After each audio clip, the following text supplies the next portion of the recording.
বুঝতেই পারছি সবাই খুব ভালো আছেন। আজকে আমি এসেছি আপনাদের আশীর্বাদ দিতে, আপনাদের ভালোবাসা দিতে এবং প্রচুর পরিমাণে আমি আশীর্বাদ আর ভালোবাসা সবকিছু নিয়ে যাচ্ছি। সামনে অনেকগুলো আমাদের পরব আছে, কালকে ঈদ আছে, সামনে আমাদের গাজন শুরু হবে, হয়ে গেছেও, পয়লা বৈশাখ আছে এবং নীল পুজো আছে, মায়েদের নীল আছে এবং আছে আমাদের গাজন হয়ে গেছে রামনবমী। একটা কথা বলে যাচ্ছি, রাম কারো একার নয়, রাম আমাদের সবার। সুতরাং রামনবমীও আমরা পালন করব, সুন্দরভাবে পালন করব। রামকে কেউ কিডন্যাপ করে নিয়ে যাবে, আমরা সবাই চুপ করে বসে থাকবো, সেটা আমরা হতে দেবো। তাই তারা যদি বলে জয় শ্রীরাম, আমরা বলবো জয় সিয়ারাম, সীতারাম। সীতারাম মানে কি?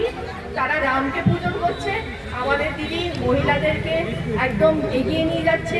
তাই আমরা বিলিভ করি যে মহিলা সর্বোপরি। আমাদের কাছে দুর্গা আছে, আমাদের কাছে সীতা আছে।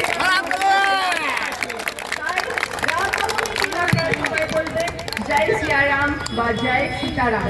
সবাই ভালো থাকবেন এবং 25শে মে আমার দৃঢ় বিশ্বাস যে আবাসের সবাই বাংলা বিরোধী যারা করছে, বাংলার বিরোধিতা যারা করছে, যারা জমিদারি অত্যাচার আবার সেই শাসন ফিরিয়ে আনতে চাইছে আমাদের এই বাংলায়, তাদেরকে সঠিক জবাব ইভিএম এ জোড়া করে চিহ্নে ভোট দিয়ে বাংলা যেন, বাংলার মা মাটির মানুষ যেন, বাংলার মা মাটির বিপুল জয়।